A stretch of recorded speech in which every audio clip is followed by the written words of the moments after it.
EBSCOR, the experimental program to stimulate competitive research, is a National Science Foundation grant program. The goal of EBSCOR is to strengthen science and engineering research and education throughout the United States, and to enable states like Wyoming to be nationally competitive in these areas. EBSCOR aims to improve scientific infrastructure in Wyoming and build science, technology, engineering, and math research capacity across the state. One way Wyoming EBSCOR helps strengthen science research and education is through student programs such as the Summer Research Apprentice Program, also known as SRAP. SRAP is an intensive 6-week paid research experience for high school sophomores, juniors, and seniors aiming to attend college. It offers students a hands-on research opportunity in science labs across the University of Wyoming campus. Students work one-on-one with a faculty mentor throughout their time in the program. SRAP not only provides students with a paid internship and real research experience, but also helps prepare them for college life.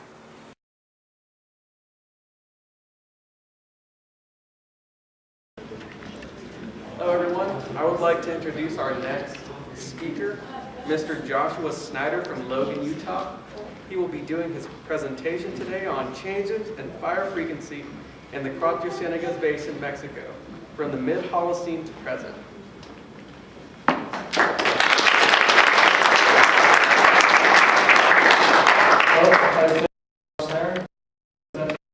On the changes in fire frequency from the Cuatro Ciénegas Basin in Mexico from mid-Holocene to present. So begin with the background, we're going to do a brief introduction, followed by the importance of the study, a slight description, then the methods for charcoal collection and analysis, the results and discussions, conclusions, and then any questions you may have. So the importance of fire in a more mesic or woodland environment is fairly well understood. However, in more of a arid or desert environment, our understanding is not as good. So things that can affect fire frequency are climate, including temperature and precipitation changes, which in turn affect the vegetation type. The vegetation type is important because some vegetation types are more or less susceptible to burning than other types. So another factor is human involvement.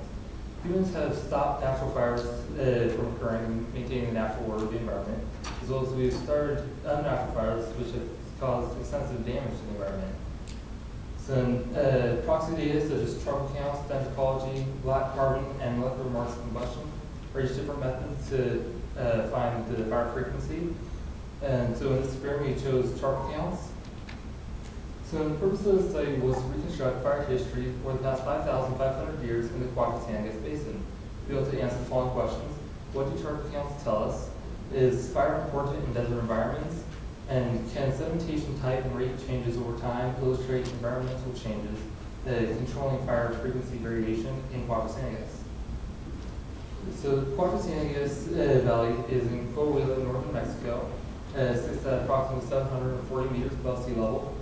It is located in the Chihuahuan Desert, which is a biodiversity hotspot, housing over 70 endemic species, 39 threatened species, and 16 endangered species.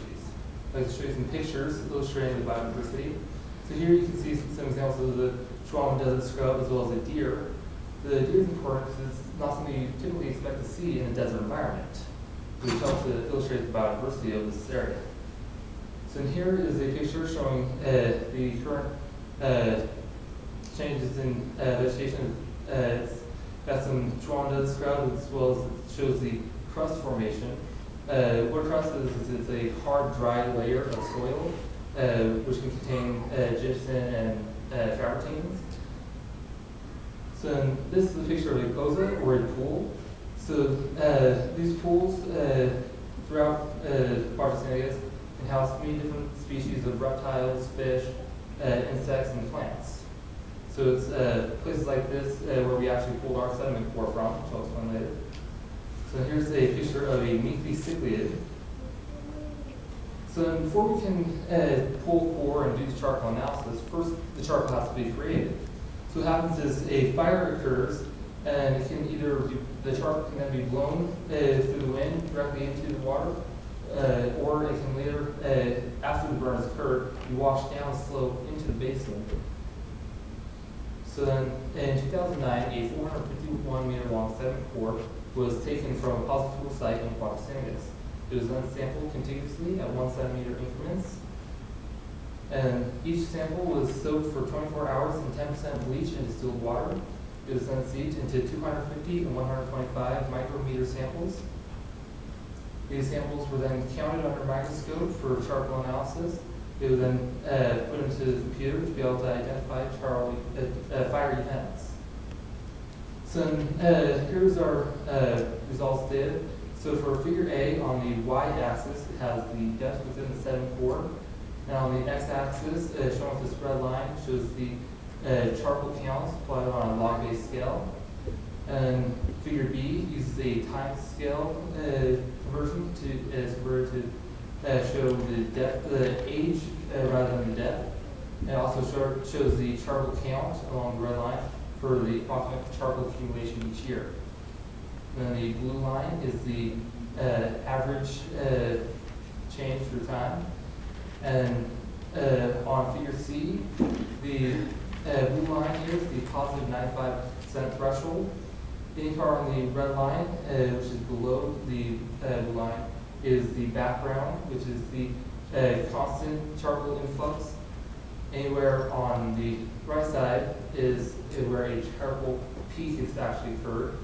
As shown in figure D, each of these points is actually a fire episode. And it's a fire episode, not just a fire, because a fire episode can be one or more fires that happen in a short amount of time. So in figure E shows the long-term average for fire frequency over 1,000 years. It also shows the change between the depositional environments between lava stream, meaning a lake environment, marsh, and soils. So this was the conversion chart from a depth within the sediment core to a time scale. So the more vertical descent, the more rapid sedimentation occurs, such as these 2 points here marked in blue. And this is due to a large amount of water that was able to cause the sedimentation to occur. During these 2 low points here, which is more horizontal, meaning that there was very little sedimentation during that time. These 2 points were where a crust actually formed, and with how dry it was, very little sedimentation occurred. So, for example, this one lasted over 1,000 years with only 3 centimeters of sedimentation. So initially, between 5,500 years ago and 5,000 years ago, during the first lava stream time, there was a significant amount of fires, approximately 11 for 1,000 years. And then about 5,000 years ago, it began to decline until it reached about 2 fires for every 1,000 years. And then that was about 3,500 years ago. And this is due to the wetter than present environment. The lake environments at the time allowed the perennial plants such as pine that were up in the mount slopes to spread, making it easier for fires to start as well as to spread. So then between 3,500 years ago and 1,350 years ago, there was a major decrease in fire frequency to less than 1 fire for every 1,000 years. So as you can see during this first time here, there was only 2 fires during this March time. And this is due to the drier than previous conditions, meaning so there was less vegetation higher up in the mountains to cause fires, and the vegetation that was in the basin was very moist and therefore was difficult to burn. Whereas the marsh began to dry out, those plants did become burnable, and fire peak occurred right at the end of both of these marsh times. So during these soil times, it was extremely dry, meaning so that the very little sedimentation was able to occur.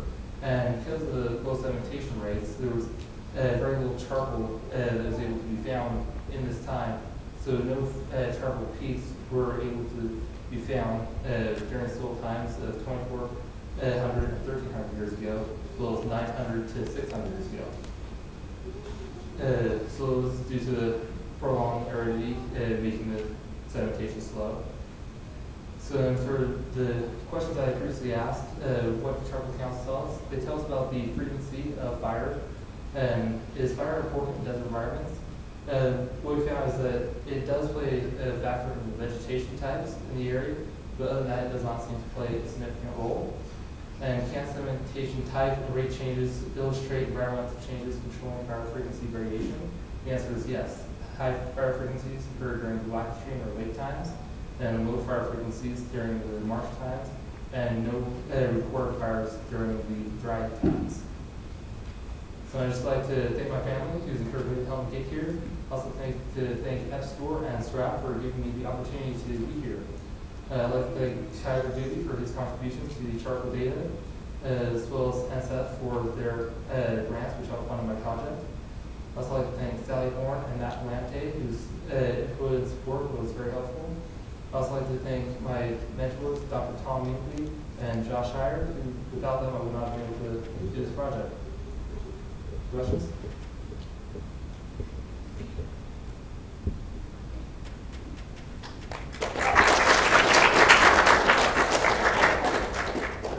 I have a question.